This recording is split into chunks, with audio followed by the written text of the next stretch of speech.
कबीर हरि के नाम बिना ये राजा रसब हो, मट्टी लद कुमार के वही घास न नीरे कोई। ओए एक परमात्मा की भक्ति के बिना इन प्राणियों के संग में क्या बनेगा? चाहे कोई प्रधानमंत्री है, चाहे सारी पृथ्वी का राष्ट्रपति है। परमात्मा की भक्ति के बिना अगले जीवनों में वो पशु योनि में जाएगा और गधे की योनि प्राप्त होगी। उसमें उसको क्या सुविधाएं होंगी अंडरस्टूड है।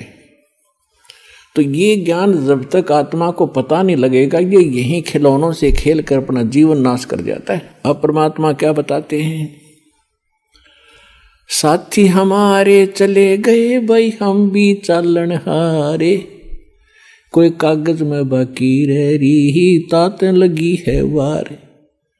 पहले कितने चले गए, कैसे कैसे उनके इतिहास बने, कहाँ वो है कि नामो निशान उनका। और आगे उनके साथ आज क्या बीत रही होगी? कोई पशु बना, कोई पक्षी, कोई चूहा बनकर धक्के खा रहा है। ऐसे गंदे लोक में हम क्या बनकर बैठ के? तो परमात्मा आकर आंख खोले हमारी और काल हमारे को यहां बस उल्टी शिक्षा देकर सारे उल्टे काम करवा के जीवन नाश करवा देता है इस प्राणी का। फिर ये बड़ा खुश रहता है। और जब परमात्मा आते हैं या उनका सत्ज्ञान प्रारंभ होता है तो उसको बड़ी बेचैनी हो जाती है। पुण्यात्माओं, सत्संग के अंदर प्रत्येक पहलू पर ज्ञान दिया जाता है। आज जो बहन बेटियां, जैसे पहले राजा की लड़कियां, राजा की रानियां और भी अच्छे उच्च घराने की जो माने जाते थे, अच्छे इज्जतदार लोग मानते थे संसार की दृष्टि से, उनकी बहू बेटियां सत्संग में नहीं जाते थे। अपने घर से भी बाहर कदम बहू बेटियों को नहीं रखने देते थे। उसमें अपनी हानि और इज्जत का नाश समझते थे। उसके विषय में तत्व ज्ञान में क्या बताया है? बीबी पड़द रहे थी वो डोडी लगे थी बारे, अब गात उघाड़े फिरती है वो बनकुतिया बाजारे। वो पर्दे की सुंदरी सुनो संदेशा मोरे, इब गात उघाड़े फिरती है वो करे सरायों सोरे। नक बेसर नक पे बनी व पैर थी हार हमेल, सुंदरी से कुतिया बनी अब सुन साहेब के खेले। पुण्यात्माओं, ये विचार करने की बातें हैं। ये परमात्मा का दिया ज्ञान है, किसी डूम बाट के गीत नहीं कि उसने वैसे ही बकवाद कर दी होंगी। ये 100% सत्य है। हमें ज्ञान नहीं था, इसलिए हम इनसे दूर होकर अपना जीवन नाश कर ही रहे थे। अब हमें सतर्कता की घनी आवश्यकता है।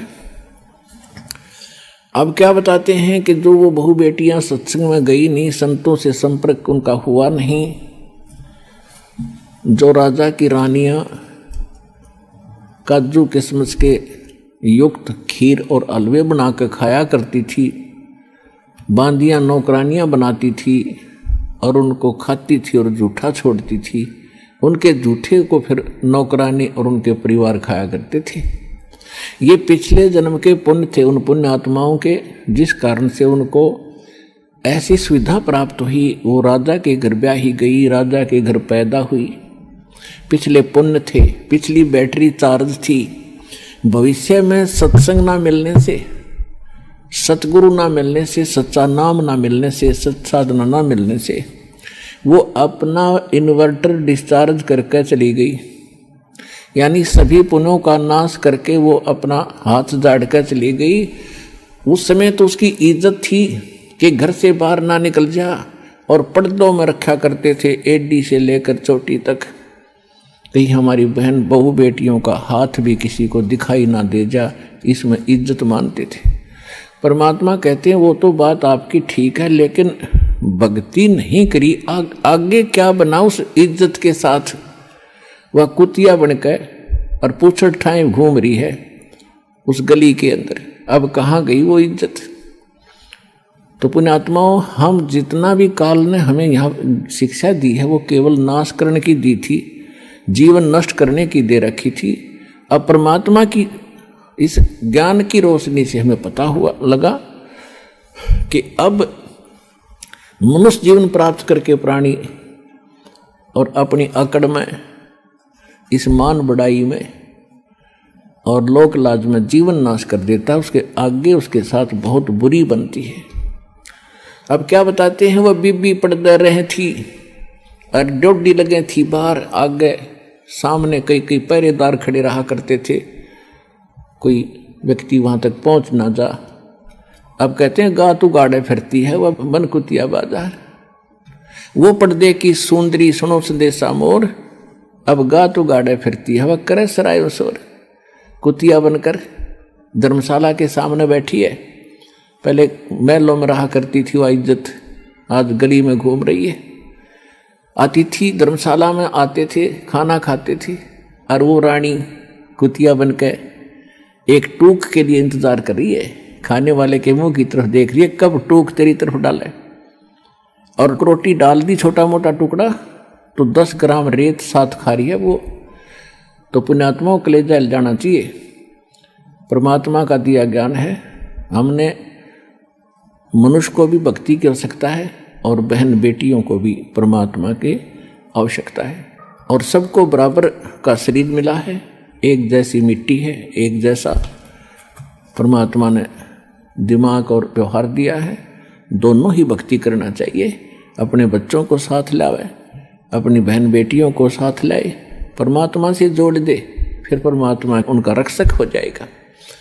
तो हम भक्ति ना मिलने से, सत्संग ना मिलने से, हम अपनी सूझबूझ से जितनी अटकलबाजी हमने की वो सारी विपरीत की। अब कबीर साहब कहते हैं, कबीर कुल करनी के कारण ये अंसा गया बिगो, जब कुल के कर लेगा तू 4 पाया का हो। अब तो लोक लाज में आकर सत्संग में नहीं आता, ना कोई भक्ति करता, क्योंकि शर्म आती है, लोग क्या कहेंगे, हंसी उड़ाएंगे। परमात्मा कहते हैं, जब यू कुल तेरे परिवार के लोग क्या मदद करेंगे, जिस समय तू पशु बनकर, गधा कुत्ता सूअर बनकर खड़ा होगा कहीं पर, तब ये कुल के कर लेगा जब तू 4 पाया का हो। राम नाम निज सार है, राम नाम निज मूले, राम नाम सौदा करो भाई, राम नाम ना भूले। पुण्यात्माओं, अब कौन से राम का सौदा करें, कौन से राम के नाम का जाप करें? सबसे पहले हमने ये निर्णय करना है, तो वो आपको बहुत बार बता दिया है और आगे भी बताते रहेंगे। अब परमात्मा की भक्ति में हमें सबसे पहले सतगुरु की आवश्यकता होती है। जैसा कि आज सुबह के सत्संग में आप सुन रहे थे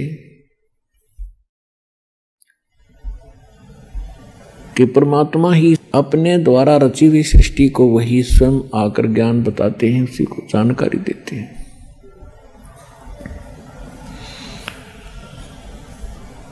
परमात्मा चारों युगों में आते हैं। सतयुग में परमात्मा सत सुकृत नाम से आए थे, त्रेता में मुनिंद्र नाम था परमेश्वर का, और एक ऋषि रूप में दोनों युगों में वो रहे। बहुत सी पुण्यात्माओं को मिलते रहे, उनको तत्व ज्ञान से परिचित भी कराया, लेकिन समस्या यही अड़ी रही कि जो अक्षर ज्ञान युक्त थे ब्राह्मण वर्ग, उनकी महिमा गनी थी, आम जनता उनको एक देवता माना करती थी, और वो सत्य को जानबूझ कर स्वीकार नहीं करना चाहते थे, क्योंकि वो प्रभुता की भूख थी। तो कबीर परमात्मा कहते हैं, राज तजना सहज है, सहज त्रिया का ने, और मान बढ़ाई ईर्षा दुर्लभ तजना ये। और इनके तजे बिना भगवान मिले नहीं।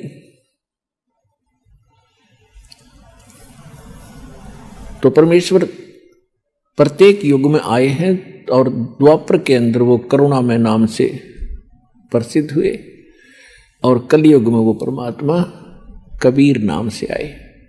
और ये कबीर नाम परमात्मा का वास्तविक नाम है।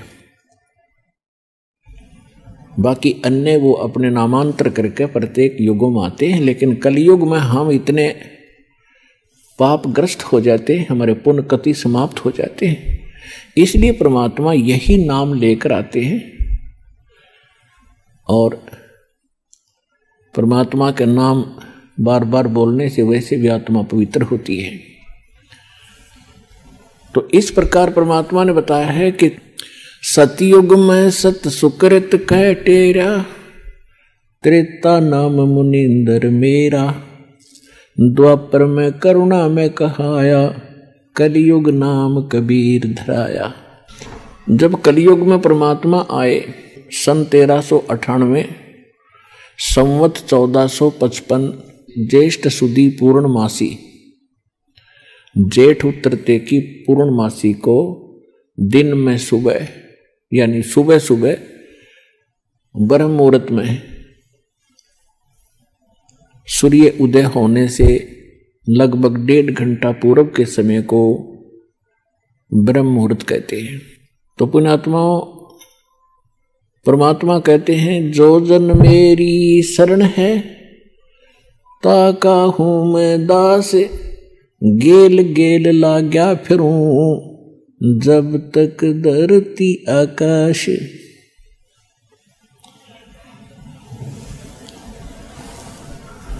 परमात्मा जब सतयुग के अंदर आए थे उस समय एक विद्याधर नाम के ब्राह्मण थे, उनकी पत्नी दीपिका थी। वो निसंतान थे। परमात्मा उनको एक तालाब में मिले थे, कमल के फूल पर। सतलोक से आते हैं, शिशु रूप धारण करते हैं, एक लीला वो ऐसी करते हैं। तो उस समय ब्राह्मण के घर परिवर्तन होने से वो ऋषि कहलाए। त्रेता युग में फिर वही ब्राह्मण और ब्राह्मणी वेद विज ब्राह्मण हुआ और सूर्या वो दीपिका वाली आत्मा हुई। परमात्मा फिर उनको मिले। आगे चल के फिर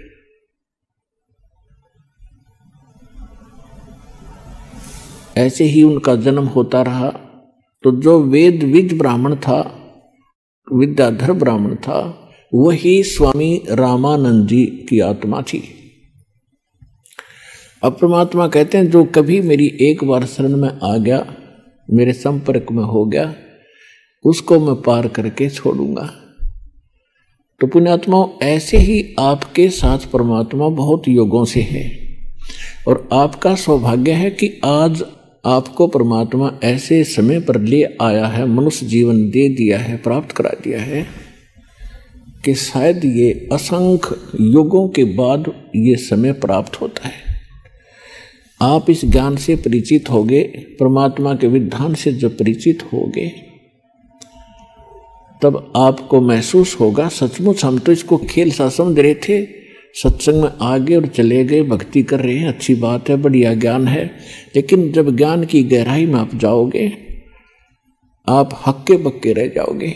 ये हो क्या रहा है?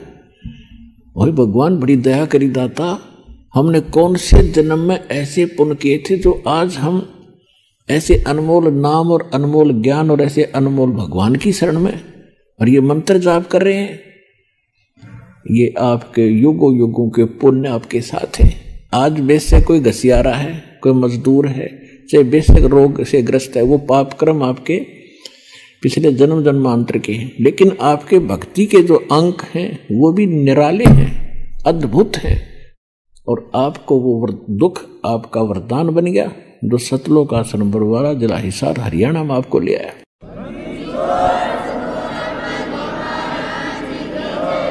और परमात्मा कहते हैं उस सुख के माथे पत्थर पड़ो, इसे सुख के आग लगा जिस तो भगवान की भूल पड़े। आज बने बैठे या प्लाटून, कोई मंत्री, कोई एमएलए, कोई और बड़े आईएएस आईपीएस डॉक्टर इंजीनियर, और भूल गए भगवान। उनको झांक के देखना चाहिए अपनी पिछली, दूसरी, तीसरी, चौथी, पांचवी पीढ़ी पर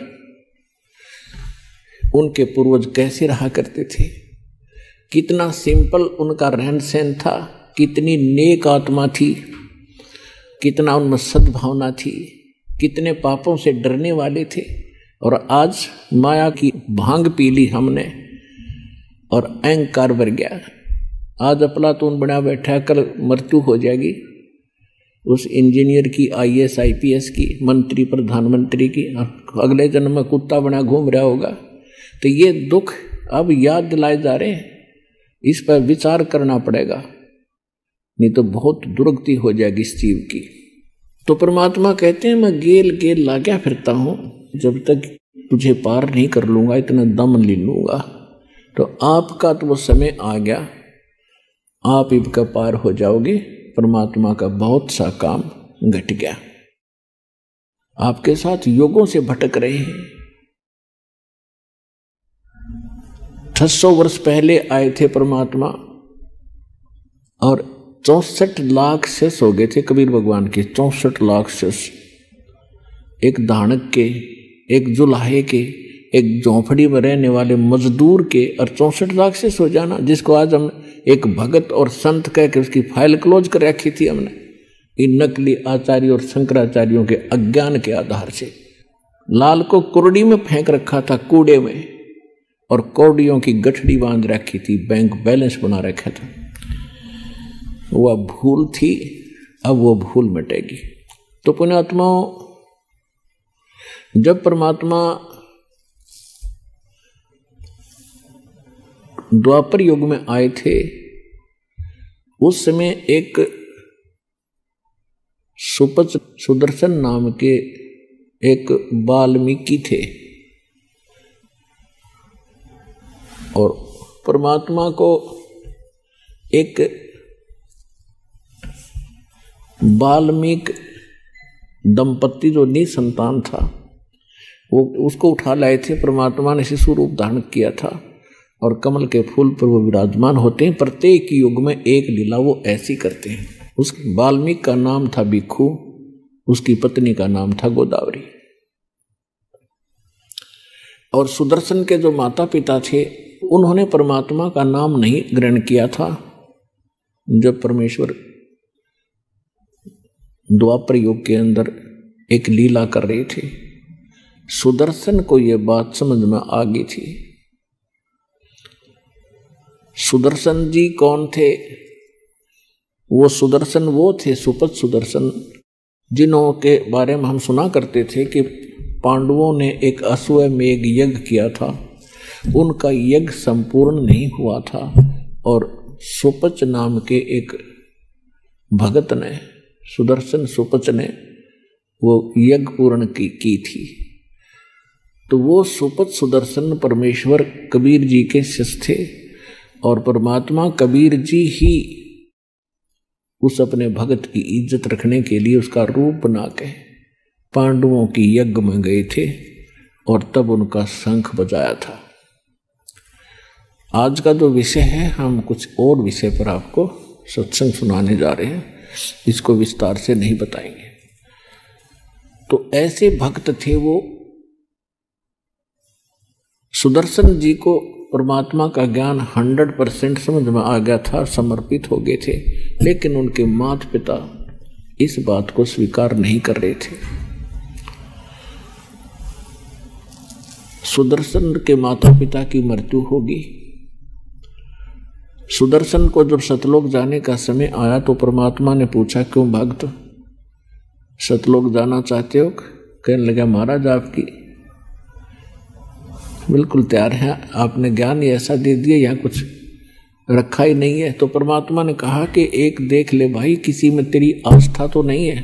तो उस समय सुदर्शन भगत ने कहा, परमात्मा मेरी कोई आस्था नहीं है, आपने ज्ञान ऐसा दे दिया कि तो एक दिन छोड़ना पड़ेगा, चाहे लाख वर्ष जीवन रह ले तो भी एक दिन मृत्यु होगी। इस संसार में रखा क्या है? लेकिन मेरे मन में एक बात रह कर कुचेट रही है, मेरे को परेशान कर रही है कि मेरे माता पिता बहुत ही नेक आत्मा थे, और दुर्भाग्य उनका रहा कि वो भगवान को पहचान नहीं सके। आपने भी बहुत उनसे विनय करी दीक्षा लेने की, और मैंने भी जी तोड़ प्रयत्न किया अपने माता पिता से प्रार्थना करके नाम लेने की, परंतु उन्होंने दीक्षा ना ली। हे परमात्मा, मेरी एक हार्दिक इच्छा और प्रार्थना है कि उन पुण्यात्माओं को किसी जन्म में अवश्य ग्रहण करना, शरण में लेना दाता, जब उनका मनुष्य जीवन हुआ हो। मेरी यही एक तमन्ना है। परमात्मा ने सोचा कि अभी बच्चा कच्चा है, जहाँ आशा तहाँ बासा हुई, माता पिता में ममता है और ये पार नहीं हो सकता जब तक इच्छा आपकी रहेगी संसार की। ठीक है, भक्ति जो कर रहे हो ये आपका बैंक बैलेंस बन रहा है, इसमें कोई शक नहीं। बहुत पूंजी इकट्ठी हो रही है भक्ति धन की, लेकिन पार नहीं हुए तो फिर यही रह जाएंगे। तो इस कमाई का करेंगे क्या? फिर कभी स्वर्ग में जाएंगे, राजा बन जाएंगे, कोरे कर्म बिगाड़ेंगे अपना कर्म फोड़ के, और फिर पृथ्वी पर ऐसे ही निर्धन बनकर घूम रहे होंगे। तो परमात्मा ने सोचा कि ये जीव इतना पुण्यात्मा है, फिर भी इतना ज्ञान समझाने के बाद भी आज माँ बाप के चक्कर में यो फिर फंस गया। तब परमात्मा ने कहा, बेटा तू निश्चिंत होकर जा यहाँ से, मैं प्रतिज्ञा करता हूँ तेरे माता पिता को मैं अवश्य पार करूँगा, जन्म चाहे उसके कितने लग जाइयो, मैं उनको पार करूँगा भाई। तब सुदर्शन को विश्वास हुआ कि जो परमात्मा ने बोल दिया वो फाइनल है। तब वो सतलोक जाने के योग्य हुआ। और ये स्थिति तो उस व्यक्ति की है जिसके संग में भगवान रोज रहा करते थे। तो पुण्यात्माओं, उनको विश्वास इतना नहीं हो पा रहा था कि सचमुच गॉड है, परमात्मा है। तो दास का उद्देश्य ये है कि आपके हृदय में सबसे पहले ये जचा दूं कि कबीर इज गॉड। जब कबीर साहब परमात्मा है तो फिर बात ही खत्म है। उनके सारे ज्ञान सही, उनका विधान सही, उनकी जो साधना बताई वो भी श्रेष्ठ होगी, और जो उन्होंने स्थान बताया वो भी सच्चा पावेगा, सत्य मिलेगा। तो सुदर्शन जी के जो माता पिता थे वो अगले जन्म में ब्राह्मण के घर जन्म हुआ। दोनों का पुनः संयोग पति पत्नी का हुआ। उनके बच्चे फिर भी नहीं थे। इससे पहले भी उनके 1-2 जन्म हो चुके थे, लेकिन हम शॉर्ट में बताएंगे आपको, संक्षिप्त में, जो हमने आवश्यक है। तो काशी के अंदर उनका जब जन्म था, गौरी शंकर सुदर्शन के माता पिता का नाम था, और सरस्वती उसकी माँ का, यानी वही आत्माएं थी, गौरी शंकर और सरस्वती। ब्राह्मण थे, बहुत ही नेक आत्मा थे, भगवान शिव के पुजारी थे, और भगवान शिव की जो शिव पुराण की कथा करा करते थे, और निस्वार्थ भाव से कथा करते थे, किसी को मिसगाइड नहीं करते थे। और कथा करने से जो भी उनको उपार्जन होता था, धन प्राप्त होता था, उसमें से अपना निर्वाह भी करते थे, और शेष बचे हुए को पुण्य में लगा देते थे। संग्रह संचन नहीं करते थे, जिस कारण से वहाँ की जनता, आसपास की जो श्रोता होते थे, उनके अंदर उनकी आस्था घनी होगी। वो बहुत ही महिमा के पात्र बने। प्रत्येक श्रद्धालु के मुख पर ये वचन था कि बहुत ही नेक ब्राह्मण हैं। इन अन्य ठगों की तरह ये ठगते नहीं है। अन्य ब्राह्मण जो कहते थे तुम्हारे पितर रुष्ट हो गए, 500 कपड़े दो, ऐसे श्राद्ध कराओ, 11 रुपये दो, ऐसा कर देंगे, तुम्हारा ऐसा कर देंगे, कहते ये ऐसा नहीं करती। जिस कारण से अन्य जो ब्राह्मण गुरु थे, जो रोजी रोटी के लिए ही अपना उद्देश्य लेकर के कथा आदि किया करते थे, वो गौरी शंकर से ईर्ष्या करने लग गए।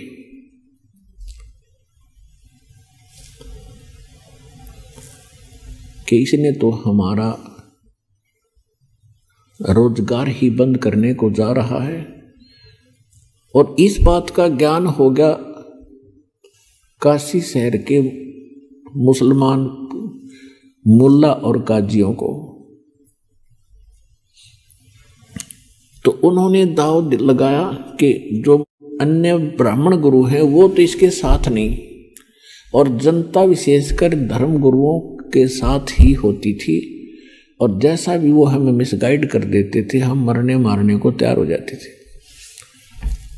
तो इस बात का उन्होंने दाव लगाया, गौरी शंकर को और सरस्वती को जबरदस्ती मुसलमान बना दिया कि ये हिंदू धर्म का घना प्रचार कर रहे हैं, इसलिए इस पर बैन लगा दे। ऐसा ही हुआ। जो ही उन्होंने मुसलमान पीरों ने, मुल्ला और काजियों ने गौरी शंकर और सरस्वती घर पे जाकर अपना झूठा जल छिड़क दिया, उनके मुंह में डाल दिया बाई फोर्स, और बहुत से ब्राह्मण बाहर देख रहे थे। उन्होंने उनका विरोध ना करके सब जगह शोर मचा दिया कि गौरी शंकर मुसलमान बन गया, इसको जाति से बाहर कर दो, इसका भाईचारा बंद, कोई इनसे बात नहीं करेगा, ये मुसलमान हो गया, और गंगा घाट पे स्नान करना बंद। ऐसा हो जाने से गौरी शंकर सरस्वती के सामने एक बहुत बड़ी समस्या आ गई, रोजी रोटी की। तो उन्होंने क्या किया कि सस्ते से सस्ता कौन सा काम है जो बगैर किसी पैसे से स्टार्ट हो सकता है। उन्होंने जुलाहे का काम शुरू कर दिया। जुलाहे के काम में 4-5 एक डंडे से गाड़ने होते हैं, और उन्होंने वो जुलाहे का काम शुरू कर दिया। वो मुसलमान बना दिए गए, लेकिन अंदर से वो भगवान शिव की पूजा फिर भी कर रहे थे। भले ही वो 5 वर्ष नमाज भी करते थे, लेकिन भगवान शिव को वो भूल नहीं पाए थे। अंदर से उनको अंदर एक विशेष कसक थी। अब उनके संतान नहीं थी, और संतान ना होने के कारण वो बहुत दुखी रहते थे, भगवान शिव से याचना भी करते रहते थे, लेकिन कुछ नहीं बन पा रहा था। अब उनका गंगा के अंदर स्नान करना बंद कर दिया। तो उन्होंने एक इसका अल्टरनेट खोजा। काशी शहर से बाहर गंगा का जल वर्षा के दिनों में, जब गंगा बहुत ऊपर से भरकर चलती है, किनारों को छूती हुई, तो लहरों के द्वारा उछलकर कुछ जल गौ घाटों के ऊपर से और बाहर मैदान के अंदर एक गड्ढे में इकट्ठा हो जाता था और बहुत बड़े सरोवर का रूप धारण कर लेता था।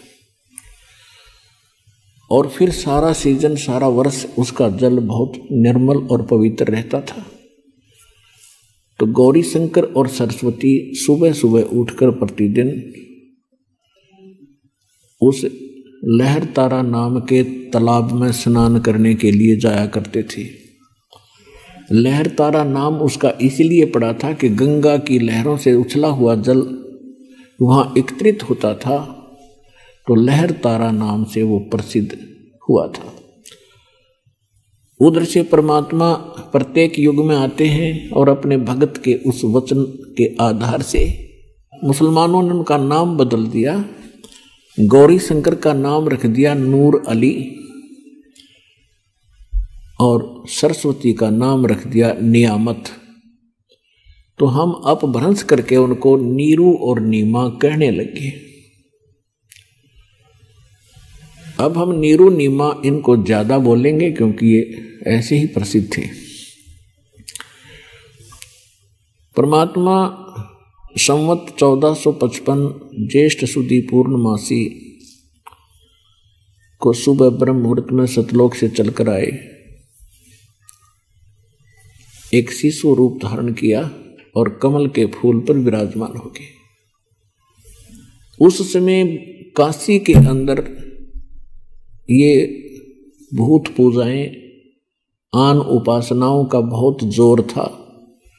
तो उस समय स्वामी रामानंद जी एक ब्राह्मण, कुछ सुलझे हुए ऋषि थे।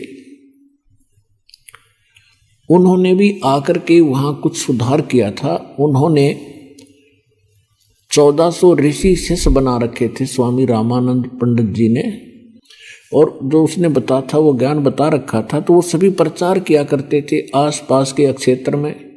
और काशी के भी उसने कई डिवीजन बना रखी थी, और उसमें एक एक अपना शिष्य ऋषि बैठा रखा था उनको प्रवचन और ज्ञान सुनाने के लिए। और किसके पुजारी थे? भगवान विष्णु के पुजारी थे स्वामी रामानंद जी। तो उनके शिष्य भी श्री विष्णु की कथा सुनाया करते थे, गीता की कथा सुनाया करते थे, राम और कृष्ण के किस्से सुनाया करते थे। तो उन्होंने कुछ सुधार किया था, फिर भी वहाँ कच्चापन था, इसलिए परमात्मा पहुँचे, क्योंकि हिंदू धर्म की आस्था का केंद्र और धार्मिक शिक्षा का केंद्र भी बनारस यानी काशी शहर ही रहा है। जिस कारण से परमात्मा ने वही क्षेत्र वही शहर चुना कि वहाँ बड़े विद्वान ऋषि रहते हैं। यदि उन्होंने मेरे ज्ञान को स्वीकार कर लिया तो मेरा काम आसान हो जाएगा। इसलिए परमात्मा सतलोक से चलकर आए और बनारस शहर के अंदर लहर तारा तालाब के अंदर विकसित कमल के फूल पर आकर विराजमान हो गए, एक शिशु रूप धारण करके। उधर से स्वामी रामानंद जी का एक शिष्य अष्टानंद नाम के एक ऋषि, वो प्रतिदिन उस लहर तारा तालाब के ऊपर स्नान करने के लिए जाया करते थे, और कुछ देर वहां बैठकर उस शांत प्रिय क्षेत्र में अपने गुरुजी के द्वारा बताई गई साधना को किया करते थे। उस दिन भी वो स्नान करके अपनी साधना करने के लिए बैठे थे, आसन लगा के लहर तारा तालाब के किनारे पर घास पर। उधर से परमात्मा सतलोक से चलकर आए एक शिशु रूप धारण करके। उनका बहुत तेज था। अब अष्टानंद जी अपना क्रिया साधना करने में तत्पर थे। उनकी अचानक दृष्टि आकाश में गई कि ऊपर से ये प्रकाश कैसे आ रहा है, कितनी गति से आ रहा है। उसने जो ही आसमान में देखा, उसकी आंखें चरम दृष्टि उस प्रकाश को सहन नहीं कर सकी। वो प्रकाश का गोला सा दिखाई दे रहा था। अब जैसे हम अपनी आंखों से सूर्य को कभी गलती से देख लेते हैं, दृष्टि पड़ जाती है, तो हमारी चरम दृष्टि सूर्य के उस तेज को सहन नहीं कर पाती, और हम दूसरी साइड में जब नजर करते हैं तो सूर्य का प्रकाश रहित आकार हमें दिखाई देता है। ठीक यही स्थिति थी उस अष्टानंद ऋषि की हुई कि उसने देखा था एक प्रकाश का गोला, उसकी आंखें सहन नहीं कर सकी उस तेज को, और जो ही उसने आंखें बंद करी और साइड में की तो एक नवजात शिशु देखा, एक बालक का उसमें चित्र दिखाई दिया। इस दृश्य को देखकर अष्टानंद बड़े चकित हुए, और कुछ देर में क्या देखा उसने कि वो प्रकाश उस लहर तारा तालाब में एक किनारे पर सिमट गया। अब अष्टानंद जी ने सोचा कि मैं अपने गुरुदेव स्वामी रामानंद जी से पूछूंगा कि ये आज मैंने क्या देखा, ये मेरी कोई भक्ति की उपलब्धि है या मेरी कोई गलत फहमी बन गई है, मेरी कोई भ्रमणा है, संशय है। वो वहां से उठकर आ गया। उधर से आकर उसने अपने गुरुदेव जी से कहा कि गुरुदेव, आज आपके शिष्य ने ऐसे ऐसे साधना काल में, साधना समय में एक प्रकाश देखा, आकाश से बहुत तेज गोला आ रहा था, और जब मेरी आंखें सहन नहीं कर सकी तो मैंने आंखें बंद कर ली।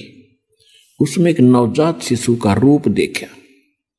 हे परमात्मा, हे गुरुदेव, ये मेरी कोई आंखों का दृष्टि दोष है या कोई और परमात्मा की लीला है, मुझे बताइए।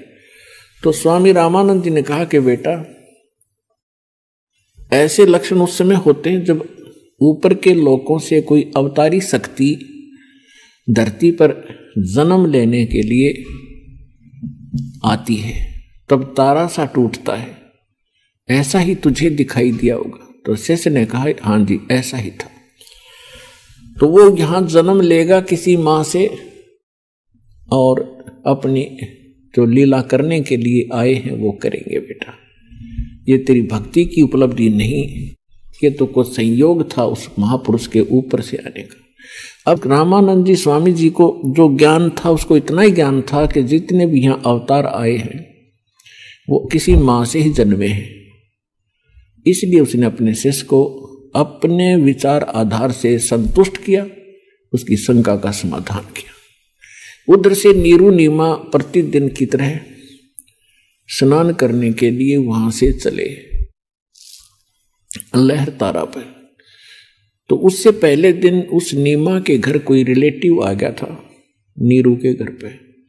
उसके साथ उसकी धर्मपत्नी भी आई थी, बच्चे भी आए थे। तो उसने रात्रि के समय नीमा से बहुत कुछ बातें की और कहा कि आपको संतान नहीं दी अल्लाह ने, और आप अर्ज करो अल्लाह से, एक पुत्र तो होना ही चाहिए था, बगैर पुत्र की गति नहीं होती। ऐसी ऐसी उन्होंने बातें बताई। अपने आत्माओं, ये ज्ञान अध्यात्म ज्ञान है, तत्व ज्ञान है, गॉड गिवन स्पिरिचुअल नॉलेज है। हम उस व्यक्ति को एक भाग्यवान मानते थे जिनका संतान हो, और संतान में भी पुत्र हो तो वो लकी है, अगर लड़की है तो भी हम उसको भाग्यवान नहीं मानते थे। ये हमारे धर्मगुरुओं की काल के प्रेरणा से उन्होंने हमारे अंदर ऐसी भ्रमणा पैदा कर रखी थी हमारे अंदर कि जिनका संतान ना होती उनका तो जीवन हराम रहता था पूरी लाइफ में, और जिनका पुत्र ना होता उसको डरा डरा कर मार देते कि पुत्र बिना गति नहीं हो सकती। तो इस तरह की वो बातें हमें मूर्ख बनाने के लिए वो अज्ञानी बताया करते थे। और संसार का यानी जगत और भगत का आपस में जो विरोध रहा है उसका कारण यही रहा है कि जो अध्यात्म मार्ग के विचार हैं वो संसार के विचारों से भिन्न होते हैं, उनके कति विपरीत होते हैं। अब परमात्मा के तत्व ज्ञान के आधार से दास आपको बताएगा कि जिनका संतान नहीं है वो परमात्मा के विधान अनुसार और उन्होंने मोक्ष मार्ग मिल गया है तो वो सबसे लकी है, सबसे भाग्यवान है। और ये ना समझना कि जिनका संतान है वो भाग्यवान नहीं है, नहीं। संतान और परिवार का होना हमारे संस्कार हैं। एक बार सुखदेव ऋषि जो थे मां के गर्भ में 12 वर्ष रहे। मां के गर्भ से वो बाहर नहीं आए क्योंकि मां के गर्भ में ये पता रहता है प्राणी को कि मैंने कितने जन्म खो दिए बिना भक्ति के, और बाहर आते ही या भूल पड़ जाती है। तो उसको ज्ञान था कि तीनों गुण, रजगुण ब्रह्मा, सतगुण विष्णु, तमगुण शिव जी का जो प्रभाव है, बाहर आते ही त्रिगुणमय माया से जीव मूर्छित हो जाता है। इसकी सब यादाश्त चेतना पिछले जन्म जन्मांतर की समाप्त हो जाती है। इसको नए सिरे से शिक्षा दी जाती है, ये तेरा दादा है या तेरी दादी है, ये तेरा चाचा, ये तेरा ताऊ है, तेरा ये नाम है, ये तेरे माता पिता। कुल कुटुंब के लोगों की जानकारी उनको फिर धीरे धीरे दी जाती है। वो पिछली अपनी सब यादाश्त खत्म कर देता है। इतने जबरदस्त अटैक होता है इसके बाहर आते। तो सुखदेव ऋषि मां के गर्भ से 12 वर्ष तक बाहर नहीं आया, ब्रह्मा विष्णु महेश की विशेष प्रार्थना पर। तब उसने एक प्रतिज्ञा कराई कि आप कुछ देर अपनी माया को रोको तब मैं बाहर आऊं। तो उन्होंने भी कहा ब्रह्मा विष्णु महेश जी ने कि हम ज़्यादा समय तक माया को नहीं रोक सकते, हमारा शरीर फट जाएगा, हम केवल इतनी देर रोक सकते, फ्रिक्शन ऑफ सेकंड।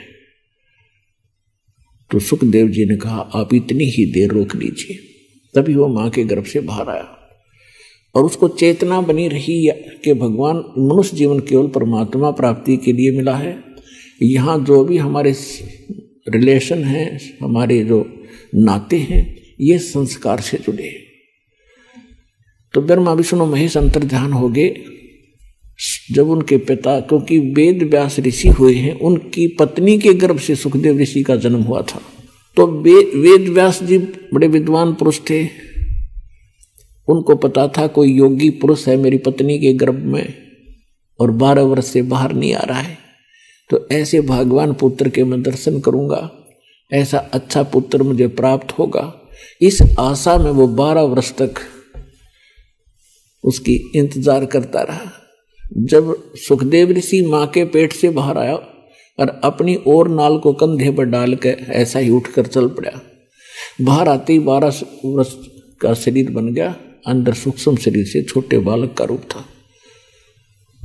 अब व्यास ने कहा बेटा, क्योंकि माँ के गर्भ में जब सुखदेव था तो उसकी माता को कोई परेशानी नहीं थी जो गर्भ के दौरान हुआ करती है माताओं को, तो जिस कारण से उस माँ ने कहा था कि इस पुत्र का नाम मैं सुखदेव रखूंगी। सुखदेव, इसने मुझे दुख नहीं दिया, गर्भ में भी मैं सुखी रही। तो बाहर आते उसका नाम सुखदेव रखा था। तो वेद व्यास जी ने कहा कि बेटा सुखदेव एक बार मुझे दर्शन दे। वो पीठ करके चल पड़ा उठ के, और व्यास जी पीछे पीछे चल पड़ा कि बेटा 12 वर्ष तेरी इंतजार करी, अरे एक बार शकल तो दिखा दे। तो पीछे से ही मुड़ के नहीं देखा उसने सुखदेव ने, और कहा ऋषि जी ना जाने कितनी बार आप मेरे पिता बने और मैं आपका बेटा बना, ना जाने कितनी बार आप मेरे बेटा बने और मैं आपका बाप बना। ये बहुत बड़ा झंझट है अब के मैं इस चक्कर में पड़ूं को नहीं और आपके दर्शन भी नहीं करूं, कि ऐसा ना हो मेरी ममता आप में और माता जी में हो जाए। यूं कह के वो आकाश में उड़ गया। तो तब सुखदेव ऋषि ने कहा था एक लेवा एक देवा दूतम, और कोई किसी का पिता नहीं पूतम। ऋण संबंध जुड़ा एक ठाठा, अंत समय सब 12 बाटा। ये तो आप और हमारे संस्कार जुड़े हुए हैं, इसलिए हम यहाँ अपने एक परिवार रूप में इकट्ठे हो गए। मृत्यु के उपरांत ना जाने पिता कहाँ पशु बन रहा होगा, माता कहीं पक्षी बनी होगी, बेटा पता नहीं कहाँ और अन्य योनियों में घूम रहे होंगे अपने अगले संस्कार को पूरा करने के लिए।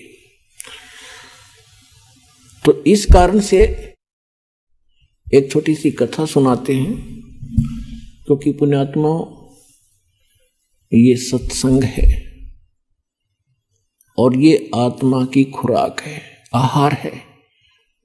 अब जैसे व्यक्ति स्वस्थ है तो सुबह खाना खाता है तो शाम को भी उसको भूख लगती है तो वो स्वस्थ है, और यदि उसको शाम को भूख नहीं लगती है तो समझ लो उसका कोई बीमारी ने घेर लिया और कोई जबर की तैयारी है, यानी उसको कोई डिफेक्ट हो गया शरीर में।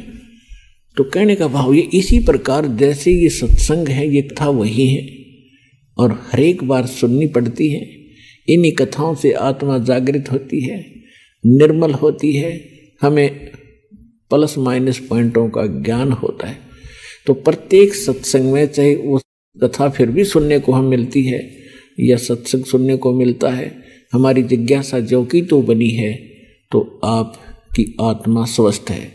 और यदि आपको ये लगता है कि ये कथा तो हमने पहले भी सुनी थी, ये ज्ञान तो हमने उस दिन भी सुना था, तो आपके मन में आनाकानी होगी।